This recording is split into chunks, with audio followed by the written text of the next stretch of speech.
어느 저녁 인적이 드문 골목길, 건달 두 명이 한 여성의 팔을 거칠게 잡아 끌고 있었습니다. 여성의 얼굴은 공포로 일그러져 있었고 그녀는 계속해서 몸을 빼내려 했습니다. 제발 놓아주세요. 도와주세요. 여성의 다급한 외침이 텅 빈 골목길에 메아리 쳤습니다. 그 길을 지나던 김태주는 그 목소리를 듣고 걸음을 멈췄습니다. 그는 38세의 전직 707 특수부대 출신으로 지금은 경호업체를 운영하고 있었습니다. 태주는 목소리의 주인공을 확인하기 위해 소리가 나는 곳으로 뛰어갔습니다. 어둠 속에서도 태주는 그 여성이 자신의 여동생 태희임을 즉시 알아봤습니다. 그 손 당장 놓지 못해. 태준의 목소리는 단단했고 그 속엔 경고가 담겨 있었습니다. 두 남자는 태준을 위아래로 훑어보더니 비웃었습니다. 뭐야? 영웅 놀이라도 하시게? 영화 같네. 첫 번째 남자가 조롱했습니다. 어이, 그냥 가던 길 가. 두 번째 남자가 거칠게 말했습니다. 태준은 아무 대답도 하지 않았습니다. 다만 그는 특수부대에서 단련된 몸놀림으로 날렵하게 움직였습니다. 첫 번째 남자의 손목을 잡아 비틀고 무릎 뒤를 차서 그를 무릎 꿇리는데 단 3초도 걸리지 않았습니다. 두 번째 남자가 주머니에서 무언가를 꺼내려 할 때 태주는 이미 그의 팔을 제압하고 있었습니다. 짧은 숨소리 하나 섞일 틈도 없이 둘은 그 자리에 무릎을 꿇고 있었습니다. 태준이 말했습니다. 니들 뭐하는 놈들이야? 건달 중 하나가 땀을 뻘뻘 흘리며 대답했습니다. 그냥 저희는 시킨 대로만. 태준은 태희 쪽으로 고개를 돌렸습니다. 그녀는 얼굴이 창백했고 손은 떨리고 있었습니다. 그 짧은 틈을 타 두 남자는 허겁지겁 일어나 어둠 속으로 도망쳤습니다. 하지만 태주는 쫓지 않았습니다. 태주는 여동생의 어깨를 감싸며 그녀의 상태를 살폈습니다. 태희의 얼굴은 여전히 창백했고 그녀의 몸은 공포로 떨리고 있었습니다. 28세의 태희는 태준보다 10살 어린 동생으로 부모님이 돌아가신 후 오빠의 보살핌 속에 자랐습니다. 그녀의 길고 부드러운 갈색 머리카락은 간호사 모자 아래 단정하게 묶여 있었고 커다란 눈에는 어머니를 닮은 따스함이 깃들어 있었습니다. 괜찮아? 어디 다친 데는 없어? 태준이 걱정스럽게 물었습니다. 태희는 고개를 끄덕였지만 그녀의 눈에는 여전히 두려움이 가득했습니다. 태준은 여동생을 자신의 차로 데려갔습니다. 차 안에서 태희는 조금씩 안정을 찾아갔습니다. 그녀의 하얀 간호사 유니폼에는 약간의 먼지가 묻어 있었고 손목에는 붉은 자국이 남아 있었습니다. 태준은 차 히터를 틀고 물병을 건네주며 무슨 일이 있었는지 물었습니다. 태희는 떨리는 손으로 물병을 받아 한 모금 마시고 깊게 숨을 들이쉬었습니다. 병원에서 만난 환자를 도와주려다 이렇게 됐어. 태희가 떨리는 목소리로 말했습니다. 태주는 차 핸들을 꽉 쥐며 여동생의 말을 귀에 깊게 들었습니다. 태희는 어릴 때부터 남을 돕는 것을 좋아했고 그래서 간호사가 되었습니다. 오빠와 달리 작고 섬세한 체구였지만 그녀의 마음은 누구보다 강했습니다. 태희는 그 환자 윤석호가 과거 폭력 조직에서 활동했지만 지금은 그곳을 떠나 새 삶을 살고 있다고 설명했습니다. 하지만 조직에서는 그를 쉽게 놓아주지 않았고 계속해서 괴롭히고 있었습니다. 내가 그를 도와 병원에서 몰래 빠져나가게 했어. 그런데 오늘 퇴근길에 그 사람들이 나타났어. 태희가 말했습니다. 그녀의 눈에는 후회보다는 결의가 담겨 있었습니다. 태준의 표정이 굳어졌습니다. 그는 여동생이 위험에 처한 것이 마음에 들지 않았습니다. 어린 시절부터 부모님 대신 태희를 돌봐왔기에 그에게 여동생은 보호해야 할 소중한 존재였습니다. 그 사람하고 엮이면 너도 위험해질 수 있어. 태준이 걱정스러운 표정으로 말했습니다. 그의 눈에는 깊은 걱정과 보호 본능이 깃들어 있었습니다. 태희는 잠시 침묵했다가 고개를 들었습니다. 그녀의 눈에는 이제 두려움 대신 확신이 차 있었습니다. 태희의 얼굴은 어머니를 닮아 부드러웠지만 그녀의 고집은 아버지를 닮아 강했습니다. 하지만 오빠 석호 씨는 정말 착한 사람이야. 그냥 모른 척할 수 없었어. 태희가 간절하게 말했습니다. 그녀는 병원에서 만난 많은 환자 중에서도 석호의 눈빛에서 진심을 느꼈다고 덧붙였습니다. 태주는 한숨을 내쉬며 차를 출발시켰습니다. 그는 여동생의 안전을 위해 이 문제를 직접 해결해야 한다고 생각했습니다. 부모님이 돌아가신 후 그는 항상 태희를 지키겠다고 다짐해왔습니다. 다음 날 오전 태주는 태희가 말한 윤석호의 꽃집을 찾아갔습니다. 작은 꽃집 앞에서 잠시 망설이던 그는 문을 열고 안으로 들어섰습니다. 실내는 다양한 꽃과 식물로 가득했고 은은한 향기가 공간을 채우고 있었습니다. 한 남자가 창가에서 화분에 물을 주고 있었습니다. 윤석호는 태준이 예상했던 모습과는 달랐습니다. 그의 얼굴은 부드럽고 온화했으며 손길은 꽃을 다룰 때 무척 조심스러웠습니다. 폭력 조직 출신이라는 이미지와는 거리가 멀어 보였습니다. 석호는 문소리에 고개를 돌리고 미소를 지었지만 태준의 딱딱한 표정을 보자 미소가 사라졌습니다. 그는 직감적으로 이 방문객이 누구인지 알아차린 듯 했습니다. 무엇을 도와드릴까요? 석호가 조심스럽게 물었습니다. 태준은 곧바로 본론으로 들어갔습니다. 제 여동생 얘기 들었습니다. 당신 때문에 제 동생이 위험해졌어요. 태준이 직설적으로 말했습니다.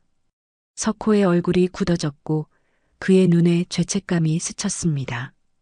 그는 물뿌리개를 내려놓고 태준을 정면으로 바라보았습니다. 석호는 미안한 표정으로 고개를 숙이며 정말 죄송합니다. 태희 씨가 위험해질 줄은 몰랐습니다라고 사과했습니다. 그의 목소리에는 진심이 담겨 있었습니다. 태준은 석호의 꽃집을 둘러보았습니다. 모든 것이 정돈되어 있었고 공간에는 평화로운 기운이 감돌았습니다. 이곳은 범죄와 폭력과는 거리가 멀어 보였습니다. 태준은 석호를 다시 바라보았습니다. 과거는 묻지 않을 테니 내 동생이 다시는 위험에 처하지 않게 잘하십시오. 태준이 단호하게 말했습니다. 석호는 진지하게 고개를 끄덕였습니다. 그의 눈빛에는 결의가 담겨 있었습니다. 석호의 꽃집 안쪽 작은 휴게 공간에는 소박한 티 테이블이 놓여 있었습니다. 태준과 석호는 마주 앉아 있었고 사이에는 김이 모락모락 피어오르는 차가 놓여 있었습니다.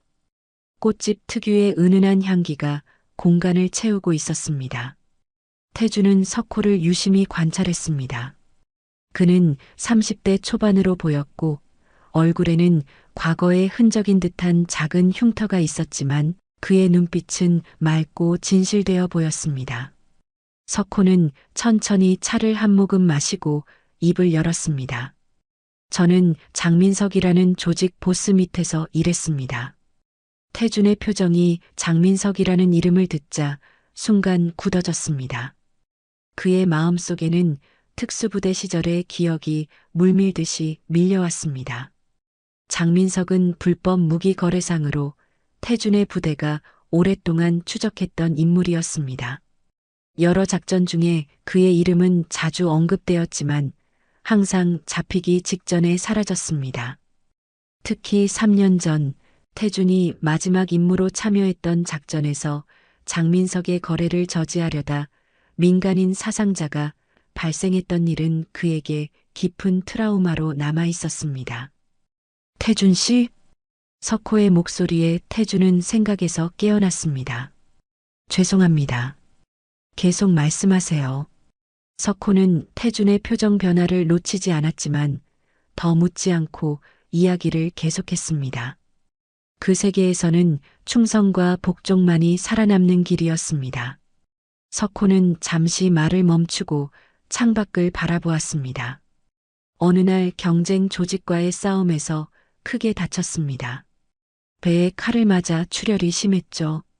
석호는 무의식적으로 배에 손을 가져다 댔습니다. 그때 실려간 곳이 태희 씨가 일하는 병원이었습니다. 석호의 얼굴에 회상의 빛이 어렸습니다. 처음에는 그저 상처 치료만 받을 생각이었습니다. 그는 잠시 말을 멈추고 차를 한 모금 마셨습니다. 하지만 태희 씨가 제 담당 간호사였어요. 그녀는 다른 사람들과 달랐습니다. 석호의 목소리에 따뜻함이 묻어났습니다. 대부분의 간호사들은 제 문신을 보고 경계했지만 태희 씨는 제가 누구인지 무슨 일을 하는지 묻지도 않고 온전히 한 사람으로 대해주었죠. 태주는 묵묵히 듣고 있었습니다. 여동생이 항상 타인을 판단하지 않고 따뜻하게 대했다는 것을 그도 잘 알고 있었습니다. 첫 이틀은 고열로 정신이 없었어요. 그때 태희 씨가 밤새 제 옆에서 열을 내리는 수건을 갈아주었다고 나중에 들었습니다. 석호의 눈빛이 부드러워졌습니다. 열이 내리고 의식이 돌아왔을 때 그녀는 제게 웃으며 잘 참으셨어요 라고 말했어요. 그 순간이 저에게는 그는 말을 잠시 멈추고 창밖을 바라보았습니다. 오랜만에 느껴본 따뜻함이었습니다. 태주는 여전히 침묵을 지켰지만 석호의 진심 어린 말에 조금씩 마음이 열리고 있었습니다. 이번 5일째 태희 씨가 제 식사를 가져오며 문득 물었어요. 왜 이런 삶을 사세요? 석호의 눈가에 주름이 잡혔습니다. 아무도 그런 질문을 한 적이 없었습니다. 대부분은 제가 무슨 일을 하는지 알면 피했으니까요. 그는 자신의 손을 내려다보았습니다. 처음에는 대답하지 않았습니다. 석호는 잠시 미소를 지었습니다. 하지만 태희 씨는 포기하지 않았어요. 매일 다른 방식으로 같은 질문을 했습니다. 다른 삶을 살 수 있다면 어떤 일을 하고 싶으세요? 어릴 때 꿈은 뭐였나요? 태주는 석호의 이야기에 서서히 빠져들고 있었습니다. 그리고 어느 날 그녀가 제 상처를 치료하다가 문득 말했어요. 제가 보는 당신은 이런 삶을 살기엔 너무 따뜻한 눈을 가졌어요. 석호의 목소리가 약간 떨렸습니다. 그 말에 저도 모르게 어릴 적 꿈을 이야기했습니다. 꽃집을 갖고 싶었다고요. 할머니와 함께 키우던 화초가 유일한 행복했던 기억이라고. 석호는 창밖의 꽃들을 바라보았습니다. 그날 밤 처음으로 제 인생을 돌아봤습니다.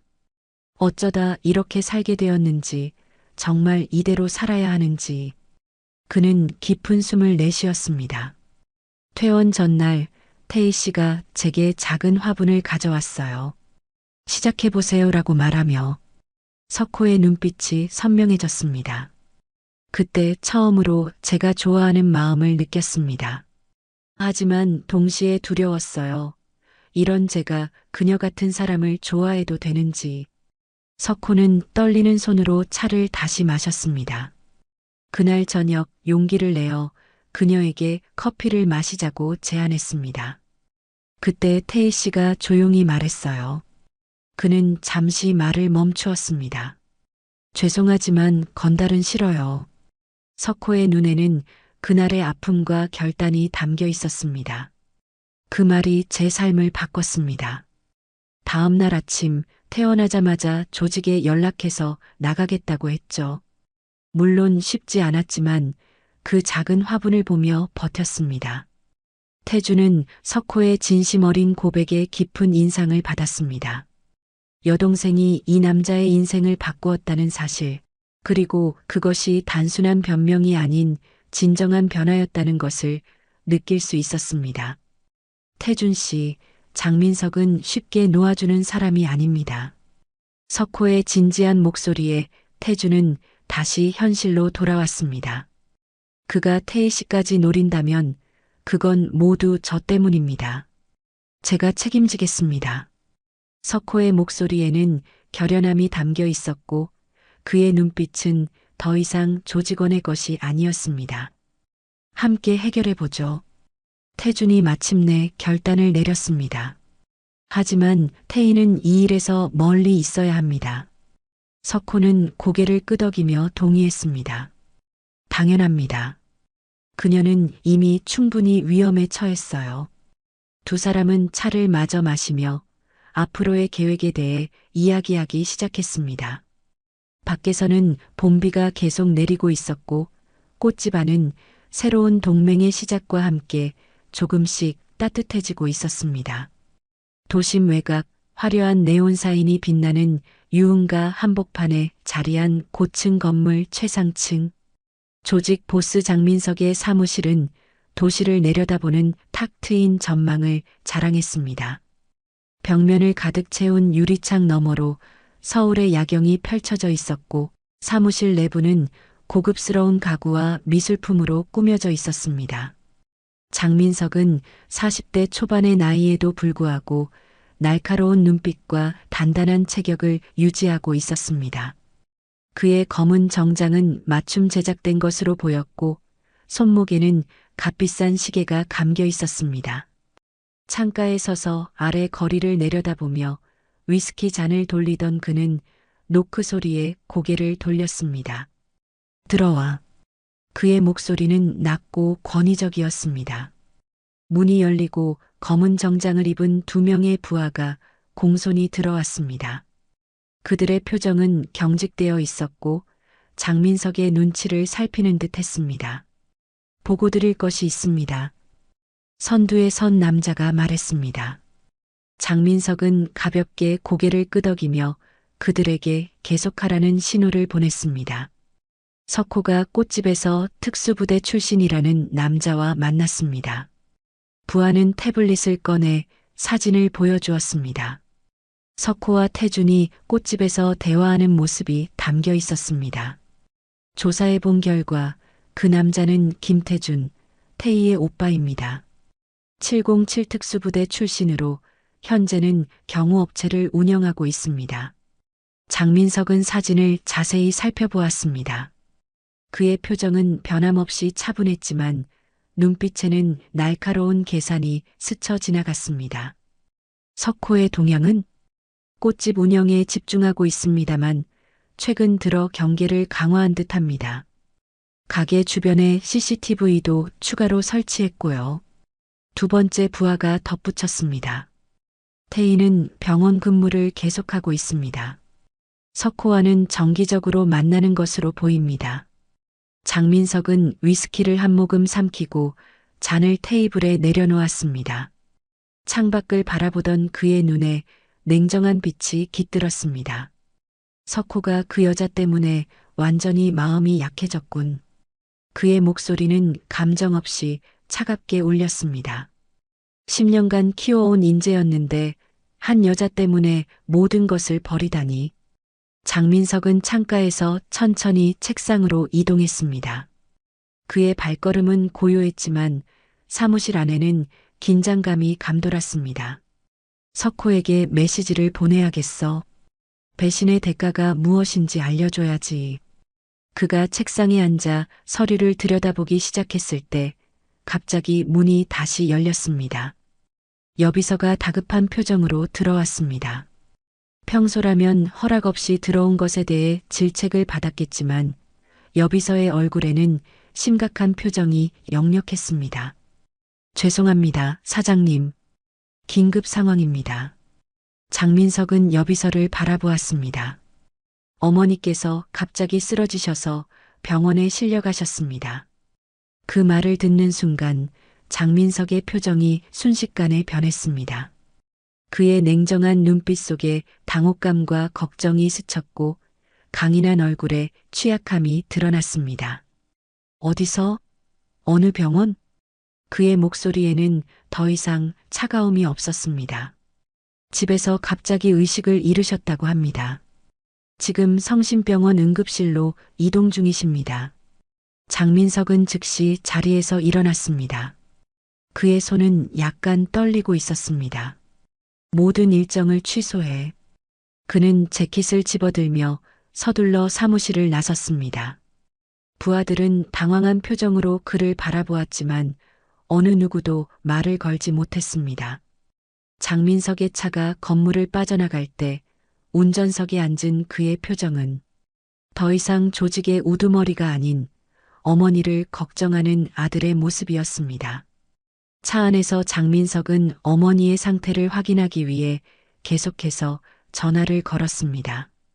어머니 박영수는 그의 유일한 약점이자 가장 소중한 존재였습니다. 성심병원에 도착한 장민석은 주차장에 차를 급하게 세우고 응급실로 향했습니다. 접수대에서 어머니의 상태를 물어보던 중 그는 익숙한 얼굴을 발견했습니다. 태희였습니다. 그녀는 다른 간호사와 이야기를 나누고 있었고 응급실 차트를 확인하고 있었습니다. 장민석은 그 자리에 얼어붙었습니다. 세상이 너무 좁다는 생각이 그의 머릿속을 스쳤습니다. 어머니의 담당 간호사가 바로 석호가 빠져있는 여자, 태희라니. 운명의 장난 같은 이 상황에 장민석은 잠시 할 말을 잃었습니다. 태희는 고개를 들어 그를 바라보았고 그제서야 그가 누구인지 알아보았습니다. 그녀의 눈이 순간 놀라움으로 커졌습니다. 석호가 보여준 장민석의 사진을 기억해냈기 때문입니다. 두 사람의 시선이 공중에서 마주쳤고 병원 복도에는 이상한 긴장감이 감돌았습니다. 병원 중환자실 앞 복도, 태희는 긴장된 표정으로 장민석에게 다가갔습니다. 형광등 불빛 아래 그녀의 하얀 간호사 유니폼이 더욱 선명하게 빛났고 그녀의 걸음은 침착함을 유지하려 노력했습니다. 하지만 심장은 빠르게 뛰고 있었고 손바닥에는 식은땀이 맺히고 있었습니다. 석호가 들려준 장민석에 관한 이야기들이 그녀의 머릿속을 맴돌았습니다. 잔인하고 무자비한 조직의 두목, 배신을 용서하지 않는 사람, 석호를 끝까지 쫓는 위험한 인물. 그러나 지금 그녀 앞에 선 장민석은 단지 어머니를 걱정하는 아들의 모습이었습니다. 박영순 환자의 가족분이신가요? 태희의 목소리는 침착했지만 그녀의 눈은 경계심을 감추지 못했습니다. 장민석은 천천히 고개를 끄덕였습니다. 네, 제 어머니입니다. 상태가 어떤가요? 그의 목소리에는 평소의 냉정함 대신 걱정이 묻어났습니다. 태희는 차트를 확인하며 설명했습니다. 현재 안정되었습니다만 정밀 검사가 필요합니다. 갑작스러운 혈압 상승과 일시적 기억 혼란이 있었어요. 그녀는 최대한 당황하지 않은 어조를 유지하려 했지만 장민석의 시선이 그녀의 이름표로 향하는 것을 느꼈습니다. 김태희라는 이름을 확인한 그의 눈에 복잡한 감정이 스쳤습니다. 장민석은 잠시 말없이 태희를 바라보았습니다. 그의 눈빛은 무언가를 계산하는 듯했고 태희는 불편함을 느꼈지만 전문가로서의 태도를 잃지 않았습니다. 어머니를 볼 수 있을까요? 그의 질문에 태희는 고개를 끄덕였습니다. 잠시 면회 가능합니다. 하지만 환자가 흥분하지 않게 주의해 주세요. 혈압이 다시 오를 수 있습니다. 태희는 장민석을 중환자실로 안내했습니다. 병실 문을 열자 조용한 기계음과 함께 희미한 약 냄새가 느껴졌습니다. 영수는 산소 마스크를 쓰고 누워 있었고 주변에는 여러 모니터가 그녀의 생체 신호를 보여주고 있었습니다. 창가에서 들어오는 희미한 오후 햇살이 그녀의 창백한 얼굴을 비추고 있었습니다. 장민석이 어머니 곁에 조심스럽게 다가갔습니다. 그의 강인한 얼굴에 슬픔과 연약함이 스쳤고 평소의 위압적인 분위기는 온데간데 없었습니다. 어머니, 그가 영순의 손을 조심스럽게 잡았습니다. 그 손은 일반적인 범죄 조직 두목의 것이 아닌 어머니를 걱정하는 아들의 손길처럼 부드럽고 조심스러웠습니다. 영순의 눈이 천천히 떠졌고 그녀는 아들을 보자 약하게 미소 지었습니다. 민서가 왔구나.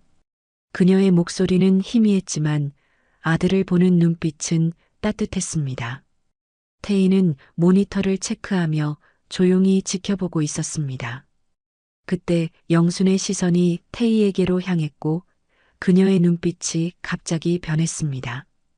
혼란스러움과 함께 그녀의 눈에는 반가움이 피어났습니다. 미영아. 영순의 희미한 목소리가 병실에 퍼졌습니다. 태희는 놀라서 영순을 바라보았습니다. 미영이 맞지? 태희는 충격으로 말을 잃었습니다. 미영은 그녀의 어머니 이름이었습니다. 어떻게 제 어머니 이름을 아시죠? 태희가 떨리는 목소리로 물었습니다. 장민석이 갑자기 고개를 돌려 태희를 바라보았습니다. 그의 눈에는 놀라움과 충격이 가득했습니다. 영수는 태희의 손을 잡으려 했습니다. 정연이는 어디 있니? 태희의 얼굴이 창백해졌습니다. 정연, 그건 제 아버지 이름인데요. 장민석은 태희를 바라보는 눈빛이 완전히 변했습니다. 그의 표정에는 충격과 혼란, 그리고 어떤 깨달음이 뒤섞여 있었습니다. 당신이 김정현과 이미영의 딸입니까? 그의 목소리는 거의 속삭임에 가까웠고 눈빛은 믿기지 않는다는 듯 했습니다. 태희는 당황해서 고개를 끄덕였습니다. 네, 하지만 어떻게 저희 부모님을 아시는 거죠? 병실 안에 무거운 침묵이 내려앉았습니다. 장민석은 충격을 받은 듯 한 걸음 물러섰고 그의 눈에는 복잡한 감정들이 교차했습니다.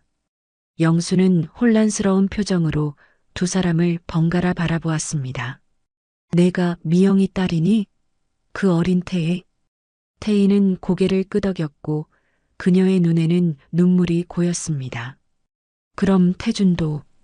영순의 말에 장민석의 표정이 더욱 복잡해졌습니다. 장민석은 창가로 걸어가 등을 돌렸습니다.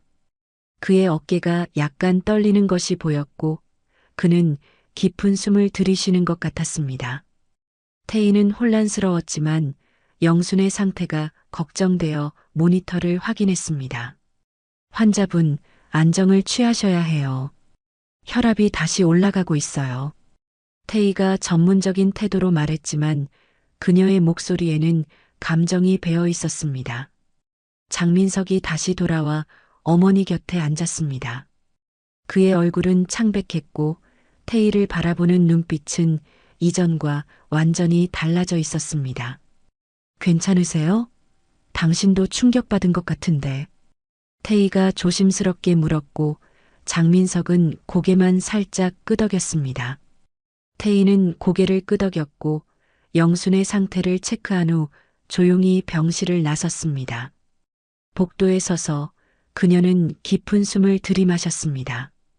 영순과 장민석이 자신의 부모님을 알고 있다는 사실, 그리고 장민석이 그 사실을 알고 충격을 받았다는 것이 그녀의 마음을 혼란스럽게 했습니다. 왜 그들이 부모님을 알고 있는지, 그리고 장민석이 왜 그렇게 충격을 받았는지 무언가 중요한 비밀이 숨겨져 있는 것 같았습니다. 태준의 경호업체 사무실은 도시 중심부의 오피스 건물 15층에 위치해 있었습니다. 전면 유리창을 통해 도시의 전경이 내려다 보였고 실내는 군더더기 없이 깔끔하게 정리되어 있었습니다. 벽면에는 태준의 특수부대 시절 훈장과 인증서들이 걸려 있었고 한쪽에는 첨단 보안 장비들이 자리하고 있었습니다. 오후 늦은 시간 석호가 태준의 사무실을 방문했습니다. 그는 평소와 달리 긴장된 표정이었고 손에는 두꺼운 파일을 들고 있었습니다. 태준은 창가에 서서 석호를 맞이했습니다. 무슨 일이 있었습니까? 표정이 좋지 않네요. 태준의 관찰력은 여전히 예리했습니다. 석호는 파일을 테이블 위에 올려놓으며 깊은 숨을 내쉬었습니다. 태희에게 연락이 왔습니다. 장민석의 어머니가 그녀가 근무하는 병원에 입원했대요. 태준의 눈이 커졌습니다. 그리고 더 놀라운 건 장민석의 어머니가 태희를 보고 그녀의 어머니 이름을 부르더라는 겁니다. 석호의 말에 태준은 잠시 침묵했습니다. 그의 머릿속에서는 여러 생각이 교차했습니다. 25년 전 부모님의 갑작스러운 사고, 그리고 지금의 장민석? 우연일까요? 석호가 조심스럽게 물었습니다. 태준은 창가에서 돌아서서 테이블로 다가왔습니다. 그의 표정은 진지했고 눈빛에는 결의가 담겨 있었습니다. 이건 조사해봐야 할 문제군요. 하지만 먼저 장민석에 대해 알고 있는 모든 정보를 공유해 주세요. 석호는 파일을 펼쳤습니다. 내부에는 장민석의 사진, 조직도, 거래처 정보 등이 체계적으로 정리되어 있었습니다. 장민석은 불법 무기 거래로 큰 돈을 벌고 있습니다. 제가 조직에 있을 때 봤던 거래처와 장소를 모두 정리했습니다. 석호의 손가락이 지도 위의 한 지점을 가리켰습니다. 특히 이곳 인천항 근처 창고가 주요 거래 장소입니다. 월 2회 정도 거래가 이루어지고 다음 거래는 3일 후로 예정되어 있습니다. 태준은 지도를 자세히 살펴보았습니다. 특수부대 시절의 기억이 되살아났습니다. 그 지역은 그의 마지막 임무가 진행되었던 곳과 가까웠습니다. 그 무기들이 국내 조직에 넘어갔고 민간인 사상자가 발생했었지. 태준이 중얼거렸습니다. 그의 목소리에는 오래된 상처의 흔적이 묻어 있었습니다. 네. 장민석은 단순한 조직 보스가 아닙니다. 그는 무기 거래를 통해 정치인과 고위 경찰들과도 연결되어 있습니다. 석호가 또 다른 서류를 펼쳤습니다. 그곳에는 장민석과 만남을 가진 여러 인물들의 사진이 있었습니다. 이 정보로 그를 압박할 수 있을까요? 태준은 생각에 잠겼습니다. 가능할 겁니다. 하지만 쉽지 않을 거예요. 그는 항상 한 발 앞서 움직이니까요. 석호의 휴대폰이 울렸습니다. 그는 화면을 확인하고 표정이 긴장됐습니다. 태희에게서 온 메시지입니다. 석호가 메시지를 읽었습니다. 장민석이 지금 병원에 와 있대요. 태준의 표정이 심각해졌습니다. 그의 눈빛에 경계심이 돌았습니다. 이건 위험한 상황이군요. 장민석이 태희의 정체를 알게 되면 그녀를 이용할 수도 있습니다. 태준은 서랍에서 작은 장치를 꺼냈습니다. 태희에게 이걸 전해주세요. 비상위치 추적기입니다. 만약의 상황에 대비해서요. 석호는 장치를 받아들고 고개를 끄덕였습니다. 병원에 가봐야겠습니다. 태준이 자리에서 일어나 재킷을 집어들었습니다. 함께 가겠습니다. 석호가 말했지만 태준은 고개를 저었습니다. 아니요. 당신이 병원에 나타나면 장민석이 더 의심할 겁니다. 제가 먼저 태희의 상황을 확인하고 연락드리겠습니다. 석호는 잠시 망설이다가 동의했습니다. 이해합니다. 하지만 뭔가 이상한 점이 있습니다. 석호의 표정이 생각에 잠겼습니다. 장민석의 어머니가 태희의 부모님을 안다면 이건 단순한 우연이 아닐 수도 있습니다. 태준도 같은 생각이었습니다. 저도 그렇게 생각합니다. 더 깊은 연결고리가 있는 것 같습니다. 두 사람은 앞으로의 계획을 논의했습니다. 태준은 옛 특수부대 동료들에게 도움을 요청하기로 했고 석호는 조직 내부에서 더 많은 정보를 수집하기로 했습니다. 그럼 연락을 기다리겠습니다. 조심하세요. 석호가 떠난 후 태준은 컴퓨터를 켜고 장민석에 관한 모든 정보를 검색하기 시작했습니다. 어떻게든 여동생을 지켜야 한다는 생각뿐이었습니다. 그리고 왜 그의 부모님과 장민석 사이에 연결고리가 있는지, 그 진실이 궁금했습니다. 25년이라는 세월이 흘렀지만 부모님의 갑작스러운 죽음은 여전히 그의 마음속에 미해결된 의문으로 남아 있었습니다. 며칠 뒤 병원 휴게실은 오후에 따스한 햇살이 스며드는 조용한 공간이었습니다. 창가에 마련된 테이블에 태희와 영순이 마주 앉아 있었습니다. 영순은 병원 가운을 입고 있었지만 오전보다 훨씬 안정된 모습이었습니다. 그녀의 얼굴색도 좋아졌고 눈빛도 또렷했습니다. 태희는 영순을 위해 따뜻한 차를 준비했고 그녀의 상태를 살피며 조심스럽게 대화를 시작했습니다. 할머니, 많이 좋아지신 것 같네요. 태희가 부드럽게 미소 지으며 말했습니다. 영수는 고개를 끄덕이며 차를 한 모금 마셨습니다. 고마워. 덕분에 한결 낫구나. 그녀의 목소리는 오늘따라 또렷했습니다. 태희는 잠시 망설이다가 질문을 던졌습니다. 할머니, 혹시 저희 부모님이랑 예전에 무슨 인연이 있었나요? 영수는 차를 내려놓고 태희를 유심히 바라보았습니다. 그녀의 주름진 손이 약간 떨렸습니다. 그래, 궁금하겠지. 영순의 얼굴에 옅은 미소가 번졌습니다. 창밖을 바라보던 그녀는 먼 과거를 회상하듯 천천히 말을 이어갔습니다. 너희 아버지, 정현 씨는 정말 정의로운 분이었어. 경찰이셨지만 무척 따뜻한 사람이었단다. 태희의 눈이 커졌습니다. 그녀의 아버지가 경찰이었다는 사실은 맞았습니다. 우리 민석이를 몇 번이나 구해줬지. 영순의 목소리에는 그리움이 묻어났습니다. 구해줬다고요? 태희가 놀라서 물었습니다. 영순은 고개를 끄덕이며 계속했습니다. 민석이가 중학교 때였을 거야. 친구 따라 도둑질하다가 쫓기고 동네 조폭들한테 찍히고 그런 아이였어. 영순의 눈에 슬픔이 어렸습니다. 그때마다 내 아버지가 그 애를 지켜줬지. 태희는 숨을 죽이고 듣고 있었습니다. 아버지가 장민석을 알았다는 사실이 믿기지 않았습니다.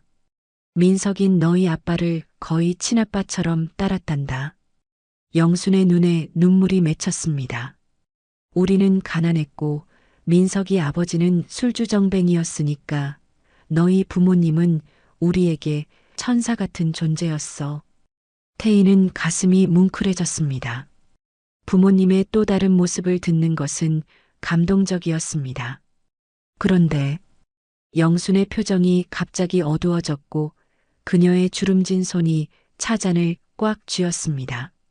민석이가 19살 때였을 거야. 그 아이가 또다시 동네 조폭들과 어울리는 걸 너희 아버지가 발견하셨지. 영수는 먼 기억 속으로 돌아간 듯한 눈빛으로 창밖을 바라보았습니다. 그날 밤 정현 씨가 조폭 아지트로 민석이를 데리러 가셨어. 그 조직의 우두머리가 아주 악독한 놈이었는데 영순의 손이 떨리기 시작했고 태희는 조심스럽게 그녀의 손을 잡아주었습니다. 너희 아버지가 민석이에게 집에 가자고 했을 때 그 두목놈이 민석이를 붙잡고 비웃었어. 이제 이 애는 우리 가족이야라면서. 영순의 목소리가 감정에 젖어 흔들렸습니다. 너희 아버지가 민석이를 데려가려 하자 그놈들이 갑자기 달려들어 너희 아버지를 폭행했어. 민석이가 말리려 했지만 영수는 눈물을 참으며 깊은 숨을 들이마셨습니다. 너희 아버지는 심하게 다쳤어. 얼굴이 피투성이가 되고 갈비뼈도 부러졌지. 그래도 민석이의 손을 잡고 그곳을 나오셨어. 태희는 충격에 말을 잇지 못했습니다. 늦둥이인 태희는 당시 너무 어려서 아버지가 그런 일을 겪었다는 사실을 전혀 몰랐던 것입니다. 병원에서 치료를 받고 회복하시는 중이었어. 일주일쯤 지났을까? 영순의 목소리가 떨렸고 그녀의 눈에서 눈물이 흘러내렸습니다. 민석이가 학교에서 돌아오는 길에 두목놈을 마주쳤대. 그놈이 민석이에게 말했어. 너희 아저씨한테 전해. 우리 세계에 끼어들면 더 큰 대가를 치를 거라고. 영수는 떨리는 손으로 눈물을 닦았습니다. 그날 밤 민석이가 너희 집에 가서 너희 아버지에게 그 말을 전하려 했는데 너무 늦었어. 태희의 심장이 빠르게 뛰기 시작했습니다. 다음 날 아침 너희 부모님이 교통사고로 돌아가셨다는 소식을 들었지. 영순의 목소리가 거의 속삭임으로 변했습니다. 처음엔 정말 사고라고 생각했어. 하지만 몇 달 후 두목놈이 술에 취해 자랑하는 걸 민석이가 들었대. 그 경찰 부부의 브레이크를 조작한 건 정말 깔끔한 일이었지라고. 태희의 얼굴이 창백해졌고 그녀는 손으로 입을 가렸습니다. 그게 무슨 뜻이에요? 태희의 목소리가 희미하게 떨렸습니다. 영수는 깊은 한숨을 내쉬었습니다. 그 조폭들이 내 부모님을 살해했다는 거야. 그들이 브레이크를 조작해서 교통사고로 위장한 거지. 영수는 태희의 손을 단단히 잡았습니다. 민석이가 그 이야기를 들은 후 아이가 완전히 달라졌어. 내가 아저씨와 아줌마를 죽게 만들었어라며 자책했지. 경찰에 신고하려 했지만 증거가 없었고 누구도 그의 말을 믿지 않았어. 영순의 목소리가 흔들렸습니다. 그 후로 민석이는 복수를 다짐했어. 내가 직접 정의를 실현하겠다고 말했지. 법과 경찰을 믿지 않게 되었고 점점 강해지기 위해 그 세계로 깊이 들어갔어. 태희는 혼란과 충격으로 말을 잇지 못했습니다.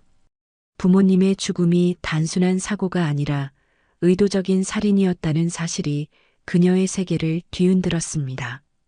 그 두목이라는 사람은 어떻게 됐나요? 태희가 간신히 물었습니다. 영수는 창밖을 바라보며 천천히 대답했습니다. 민석이가 조직 내에서 점점 세력을 키웠고 5년 전 그 조직은 완전히 몰락했어. 그 자세한 과정은 나도 모르지만 민석이가 마침내 복수를 이룬 거지. 태희는 자신의 가슴에 손을 얹었습니다. 그녀의 심장은 마치 폭풍 속에 있는 것처럼 거칠게 뛰고 있었습니다. 할머니, 정말 감사합니다. 이런 이야기를 해주셔서. 태희의 목소리에는 감정이 복받쳐 올랐습니다. 영수는 천천히 고개를 끄덕였습니다. 태희는 이 사실을 태준에게 어떻게 전할지 고민했습니다. 오빠는 항상 부모님의 죽음을 받아들이기 어려워했습니다. 이 진실이 그에게 어떤 영향을 미칠지 두려웠습니다. 하지만 동시에 이것이 25년 동안 풀리지 않았던 미스터리의 실마리일 수도 있다는 생각이 들었습니다. 영순과의 대화를 마치고 병실을 나서는 태희의 마음은 복잡했습니다. 부모님의 죽음, 장민석과의 연결고리, 그리고 석호를 향한 장민석의 집착. 모든 것이 하나로 연결되는 것 같았습니다. 태희는 이 이야기를 태준에게 즉시 알려야겠다고 결심했습니다. 진실을 함께 찾아나가야 할 시간이었습니다. 병원 주차장의 어둠 속 검은색 승합차가 조용히 멈춰 섰습니다. 밤 10시가 조금 넘은 시간, 태희는 긴 야간 근무를 마치고 주차장으로 걸어 나오고 있었습니다. 그녀는 휴대폰으로 태준에게 메시지를 보내던 중이었습니다. 오빠, 여기 할머니에게 들은 이야기가 있어. 부모님과 장민석에 관한 메시지를 전송하기 직전 갑자기 주위가 어두워졌습니다. 주차장 가로등이 일시에 꺼진 것입니다. 태희는 불안한 예감에 걸음을 멈추고 주변을 살폈습니다. 태준이 준 위치 추적기가 가방 안에 있다는 사실이 떠올랐고 그녀는 조심스럽게 손을 뻗었습니다. 그때 검은 그림자들이 그녀를 향해 빠르게 다가왔습니다. 김태혜 씨, 저항하지 않으면 다치지 않을 겁니다. 낮고 차가운 목소리가 어둠 속에서 들려왔습니다. 태희는 소리치려 했지만 입이 막히고 팔이 잡혔습니다. 순식간에 그녀는 강제로 승합차로 끌려갔고 차문이 닫히는 소리와 함께 차가 빠르게 출발했습니다. 그녀의 휴대폰은 주차장 바닥에 떨어져 있었고 화면에는 전송되지 못한 메시지가 여전히 남아 있었습니다. 같은 시간 도시 반대편의 작은 꽃집. 석호는 마지막 손님을 배웅하고 문을 닫으려던 참이었습니다. 꽃병에 물을 채우던 그는 유리창에 비친 움직임을 발견했습니다. 3명의 낯선 남자가 꽃집으로 향하고 있었고 그들의 걸음걸이와 분위기에서 위험이 느껴졌습니다. 석호는 즉시 상황이 심상치 않음을 직감했습니다. 그들은 장민석의 사람들이 아니었습니다. 평소에 보던 조직원들과는 다른 옷차림과 분위기였습니다. 그는 주머니에서 휴대폰을 꺼내 태준에게 문자를 보내려 했지만 그 전에 문이 3개 열렸습니다. 윤석호, 드디어 만나는군. 선두에 선 남자가 차갑게 말했습니다. 그는 석호가 본 적 없는 얼굴이었고 옷깃에 달린 작은 배지를 보니 황해파의 상징이었습니다. 장민석의 라이벌 조직이었습니다. 무슨 용건입니까? 석호가 침착하게 물었지만 이미 위험을 감지하고 있었습니다. 장민석에 관한 정보가 필요해. 특히 그의 무기 거래에 대해. 남자가 말했고 다른 2명은 꽃집 안으로 들어와 천천히 석호를 둘러쌌습니다. 석호는 침착하게 대응하려 했지만 3명을 상대하기에는 역부족이었습니다. 짧은 몸싸움 끝에 그는 제압되었고 꽃병이 바닥에 떨어져 산산조각 났습니다. 장민석을 무너뜨릴 때가 왔어. 그리고 내가 도움이 될 거야. 남자가 석호의 멱살을 잡고 말했습니다. 태희라는 여자도 이미 우리 손에 있지. 그 말에 석호의 눈이 커졌습니다. 태희는 건드리지 마. 그녀는 이 일과 아무 상관없어. 그가 소리쳤지만 이미 늦었습니다. 그는 강제로 끌려나갔고 꽃집의 문은 열린 채 남겨졌습니다. 그 시각 태준의 경호업체 사무실. 태준은 컴퓨터 앞에 앉아 장민석에 관한 자료를 검토하고 있었습니다. 그때 그의 휴대폰이 울렸고 화면에는 낯선 번호가 표시되었습니다. 여보세요? 김태준 씨군요. 낯선 목소리였지만 태준은 즉시 알아차렸습니다. 장민석이었습니다. 당신 여동생과 석호가 내 라이벌 조직에게 잡혔습니다. 태준의 얼굴이 굳어졌습니다. 무슨 말입니까? 방금 정보를 받았습니다. 황해파 조직원들이 그들을 납치해 갔어요. 태준은 자리에서 벌떡 일어났습니다. 농담하지 마세요. 이건 당신의 함정 아닙니까? 장민석의 목소리는 여전히 차분했습니다. 내가 그랬다면 왜 당신에게 연락하겠습니까? 황해파는 내 라이벌 조직입니다. 그들이 석호와 당신 여동생을 노린 건 저희 정보를 빼내서 저희 조직을 무너뜨리기 위해서일 겁니다. 태준은 빠르게 생각을 정리했습니다. 왜 나에게 이 정보를 주는 거죠? 잠시 침묵이 흘렀습니다. 과거의 빚이 있습니다. 장민석의 목소리에 처음으로 감정이 묻어났습니다. 무슨 빚? 지금 설명할 시간이 없습니다. 내 사무실로 와주십시오. 그들의 위치를 찾아 구출해야 합니다. 태준은 불신하면서도 결단을 내려야 했습니다. 여동생의 안전이 가장 중요했습니다. 30분 내로 가겠습니다. 하지만 경고하겠습니다. 이것이 함정이라면 함정이 아닙니다. 장민석이 그의 말을 잘랐습니다. 저는 당신 아버지에게 빚을 졌습니다. 이제 그 빚을 갚을 시간입니다. 통화가 끝나고 그는 옛 특수부대 동료들에게 연락을 취하고 장민석의 사무실 주소를 확인했습니다. 이 상황이 함정일 수도 있다는 생각이 들었지만 지금은 태희와 석호를 구해야 한다는 것이 우선이었습니다. 그는 재킷을 걸치며 사무실을 나섰습니다. 밤거리를 달리는 차 안에서 태준의 머릿속에는 수많은 의문이 맴돌았습니다. 장민석과 아버지의 관계, 25년 전의 사고, 그리고 지금의 납치 사건. 모든 것이 연결되어 있다는 느낌이 들었지만 아직 전체 그림을 볼 수 없었습니다. 장민석의 사무실은 도시를 내려다보는 고층 빌딩 꼭대기에 위치해 있었습니다. 태준이 엘리베이터에서 내리자 보안 요원들이 그를 맞이했습니다. 넓은 사무실 안에서 장민석은 대형 모니터 앞에 서 있었고 그 주위에는 몇 명의 부하들이 컴퓨터로 무언가를 검색하고 있었습니다.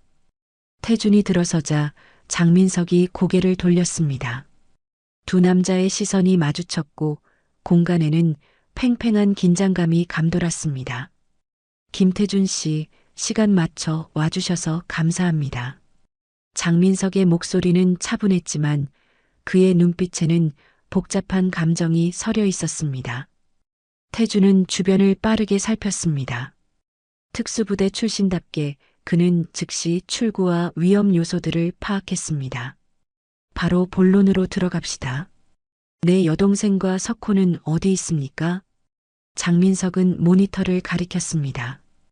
황해파가 인천 외곽의 폐창고에 그들을 데려간 것으로 보입니다. 화면에는 오래된 창고 단지의 위성 사진이 떠 있었습니다. 태준은 신중하게 다가가 사진을 살폈습니다. 이곳은 보안이 철저할 겁니다. 정면 돌파는 어렵겠군요. 장민석이 고개를 끄덕였습니다. 그래서 당신의 도움이 필요합니다. 특수부대 출신이니까요. 태준은 여전히 경계를 늦추지 않았습니다. 왜 그들을 구하려는 겁니까? 특히 석호는 당신의 조직을 배신했잖습니까? 장민석의 표정이 미묘하게 변했습니다. 그는 잠시 말을 멈추고 창밖을 바라보았습니다. 당신 부모님과 나 사이에는 오래된 인연이 있습니다. 태준의 눈이 날카로워졌습니다. 무슨 말입니까? 지금은 설명할 시간이 없습니다. 먼저 그들을 구해야 합니다. 장민석은 책상 위에 놓인 청사진을 펼쳤습니다. 이것이 창고 내부 구조입니다. 2개의 진입로가 있고 감시 카메라는 총 4대입니다. 태준은 여전히 의심스러웠지만 청사진을 자세히 살폈습니다. 당신의 부하들은 몇 명이나 동원할 수 있습니까? 10명 정도요. 모두 전투 경험이 있는 인원들입니다. 태준은 작전 계획을 빠르게 수립했습니다. 2팀으로 나눠 동시에 진입합시다. 한 팀은 정면에서 주의를 끌고 다른 팀은 측면으로 침투하겠습니다. 장민석은 동의했고 2 사람은 세부 계획을 논의했습니다. 1시간 후 그들은 인천 외곽의 폐창고 단지에 도착했습니다. 밤바람이 차갑게 불어오는 가운데 태준과 장민석은 작은 언덕 위에서 창고를 관찰했습니다. 저기 경비원이 보입니다. 2명 정문에서요. 태준이 조용히 말했습니다. 장민석은 부하들에게 신호를 보냈고 2 팀이 정해진 위치로 이동했습니다. 태준은 장민석을 바라보았습니다. 당신은 본부에 남아있는 게 좋을 겁니다. 장민석이 고개를 저었습니다. 아니요, 직접 가겠습니다. 그의 눈빛에는 결의가 담겨 있었습니다. 태준은 말없이 고개를 끄덕였고 2 사람은 어둠 속으로 움직였습니다. 첫 번째 팀이 정문에서 소란을 일으키자 태준과 장민석은 측면 창문을 통해 건물 안으로 침투했습니다. 내부는 어두웠지만 멀리서 희미한 불빛이 보였습니다. 2 사람은 조심스럽게 그곳으로 향했습니다. 적이었던 2 사람이 나란히 걷는 모습은 기묘한 광경이었습니다. 창고 안쪽에 도달했을 때 그들은 충격적인 광경을 목격했습니다. 태희와 석호가 기둥에 묶여 있었고 황해파의 두목으로 보이는 남자가 그들 앞에 서 있었습니다. 말해 장민석의 무기거래 정보를 모두.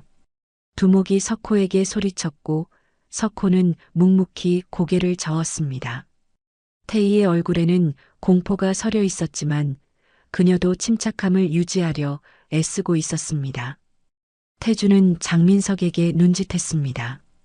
계획대로라면 그들은 둘로 나뉘어 양쪽에서 공격할 예정이었습니다. 그러나 그때 예상치 못한 일이 발생했습니다. 두목이 갑자기 태희에게 총을 겨누었습니다.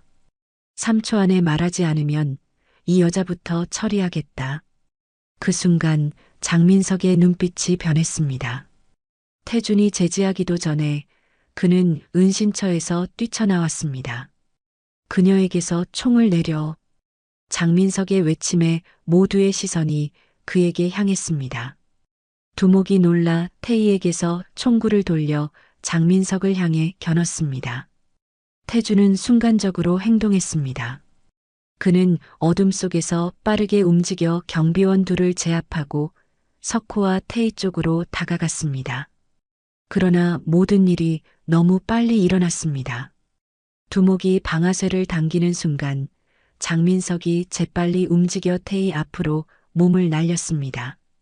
총성이 울렸고 장민석의 몸이 공중에서 꺾였습니다. 민석 씨, 태희의 비명이 창고 안에 울려 퍼졌습니다. 태주는 재빨리 두목에게 달려들어 그를 제압했고 주변의 경비원들도 장민석의 부하들에 의해 제압되었습니다.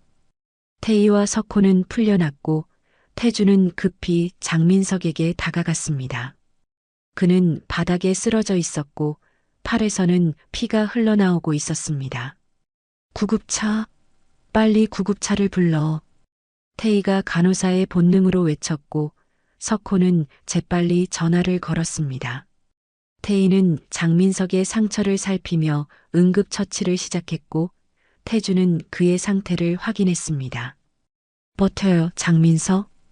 태준의 말에 장민석은 희미하게 눈을 떴습니다.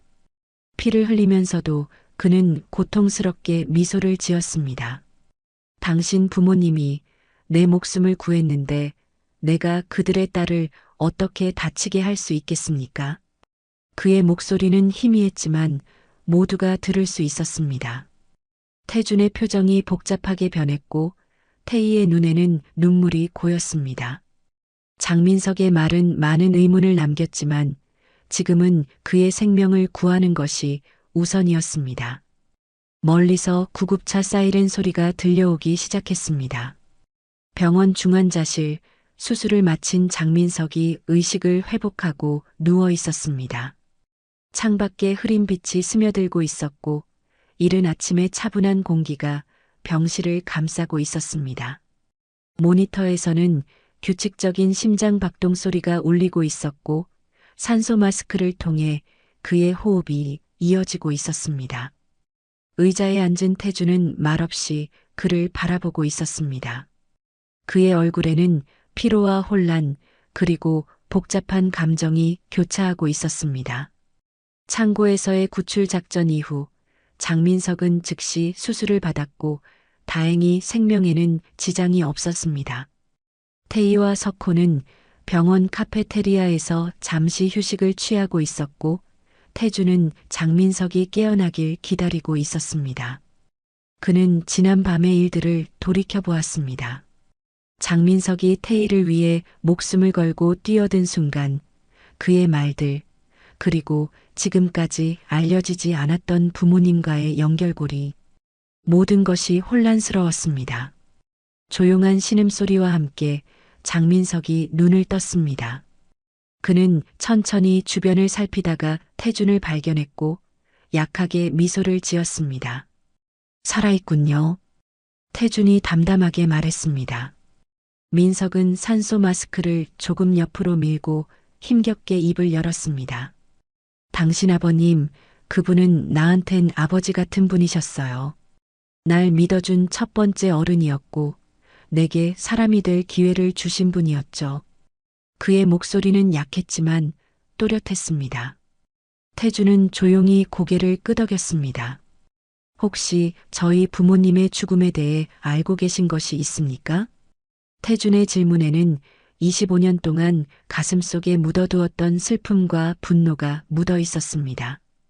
민석은 눈을 감았다가 천천히 뜨면서 깊은 한숨을 내쉬었습니다. 그날 그분이 날 대신해 그놈들에게 맞았어요. 저는 숨어서 지켜보고도 아무것도 못했습니다. 민석의 목소리에는 오래된 후회가 담겨 있었습니다. 난 19살이었고 당신 아버지는 내게 항상 내 친구들을 조심하라고 말씀하셨어요. 하지만 난 듣지 않았죠.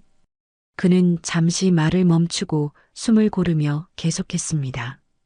그리고 며칠 뒤 교통사고로 돌아가셨죠. 경찰은 그냥 사고라고 했지만 난 알아요. 조직의 보복이었어요. 태준의 눈빛이 흔들렸습니다. 25년간 의문이었던 부모님의 갑작스러운 죽음에 대한 진실이 드러나고 있었습니다. 어떻게 확신합니까? 태준이 물었고 민석은 고통스러운 미소를 지었습니다. 그 조직의 두목이 자랑했으니까요. 경찰놈을 처리했다고 내가 그 말을 들었을 때 무언가가 내 안에서 무너졌습니다. 민석은 낮게 웃었지만 그 웃음에는 슬픔이 가득했습니다. 그날 이후 난 결심했죠. 정의는 약자에겐 없다. 법도 경찰도 아무도 날 지켜주지 못했어요. 그리고 당신 아버지마저. 그는 잠시 말을 멈추고 태준의 눈을 바라보았습니다. 세상이 그런 거라면 나도 그 방식으로 살아야겠다. 그렇게 생각했어요. 강해져서 복수하기로 했죠. 민석은 천천히 몸을 일으키려 했지만 상처 때문에 다시 누웠습니다. 난 그분의 은혜를 지키지 못했고 오히려 그 따님까지 위험하게 만들었어요.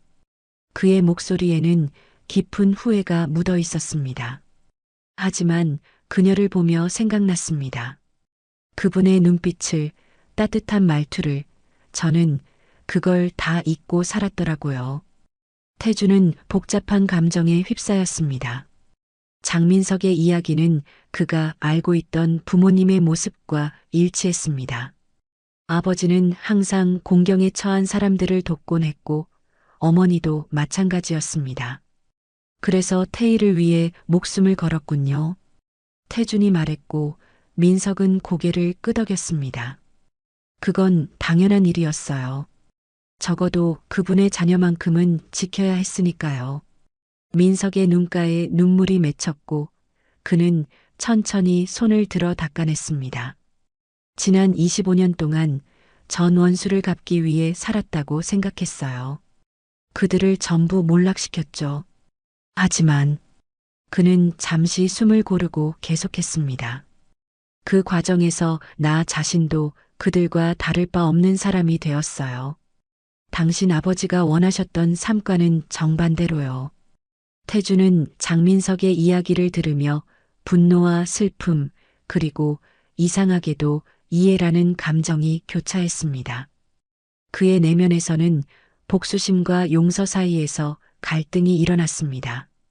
그 기억을 잊지 마십시오. 태준이 마침내 입을 열었습니다.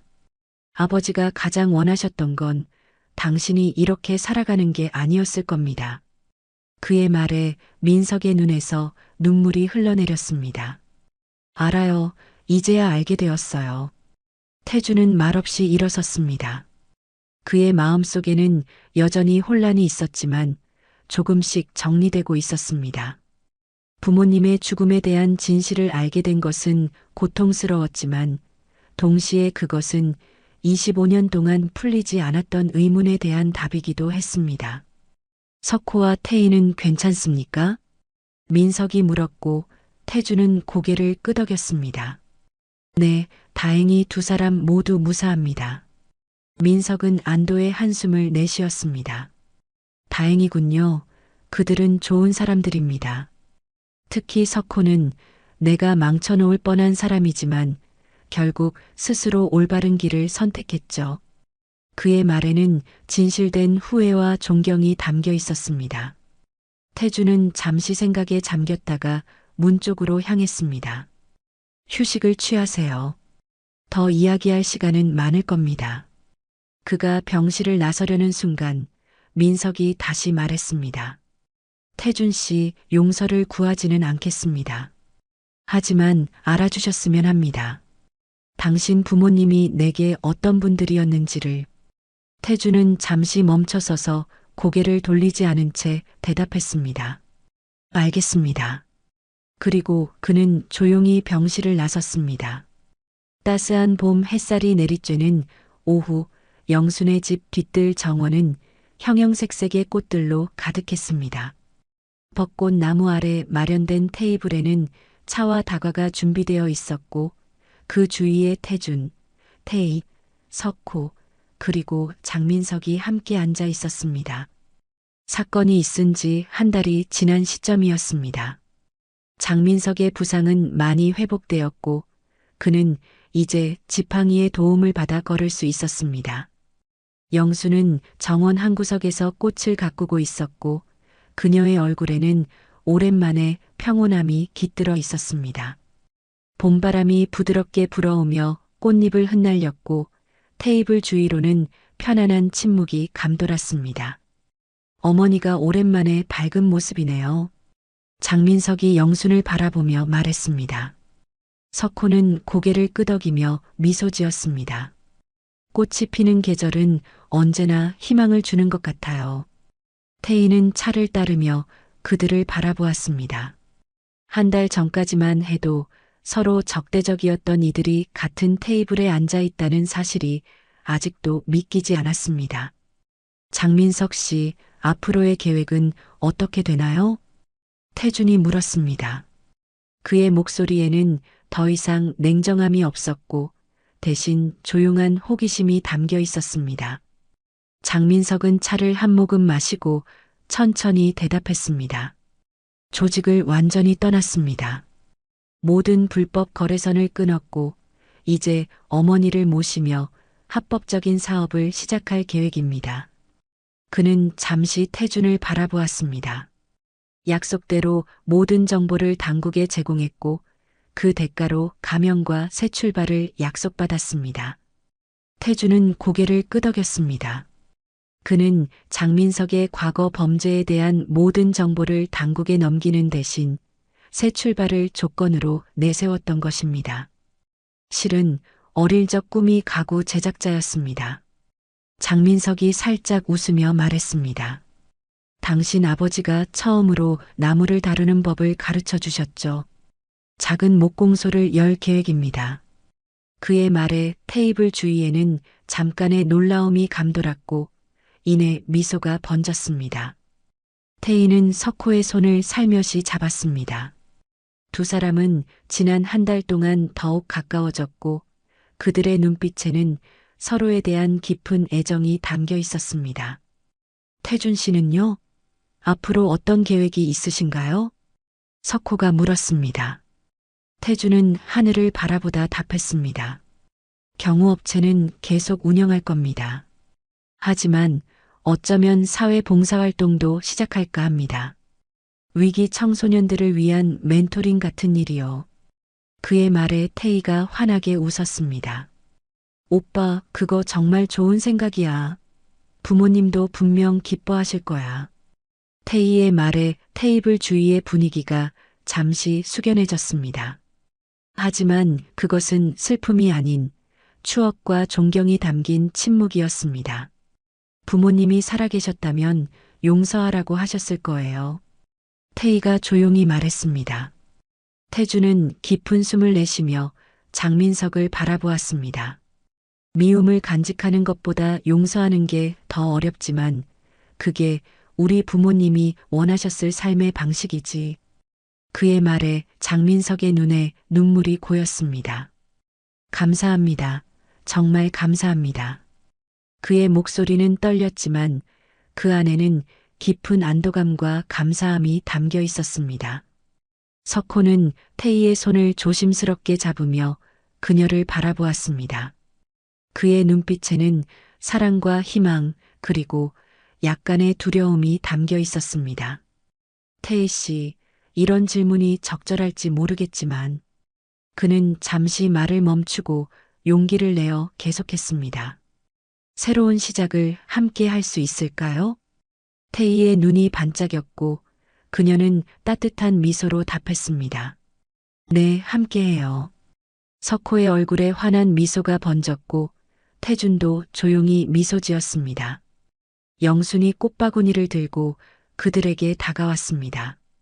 그녀의 얼굴에는 어머니다운 따뜻함이 깃들어 있었습니다. 얘들아, 이 꽃들 좀 보렴. 그녀는 바구니를 테이블 위에 내려놓았습니다. 다양한 색상의 꽃들이 햇살 아래 반짝이고 있었습니다. 바람이 다시 불어오며 벚꽃잎을 흩날렸고 그 분홍빛 꽃잎들이 테이블 위에 부드럽게 내려앉았습니다. 태주는 하늘을 올려다보았습니다. 푸른 하늘에 떠있는 흰 구름을 바라보며 그는 마치 부모님이 그들을 내려다보고 있는 것 같다고 느꼈습니다. 25년 동안 가슴속에 품어왔던 의문과 분노가 이제 조금씩 풀리고 있었고 그 자리에는 새로운 이해와 용서의 씨앗이 자라나고 있었습니다. 태희는 석호의 손을 더 단단히 잡았고 장민석은 어머니의 어깨를 부드럽게 감쌌습니다. 네 사람은 따스한 봄 햇살 아래 벚꽃 정원에서 평화로운 미소를 나누었습니다. 과거의 상처는 여전히 그들 안에 있었지만 이제 그들은 함께 앞으로 나아갈 준비가 되어 있었습니다. 새로운 시작을 향해 그리고 더 밝은 내일을 향해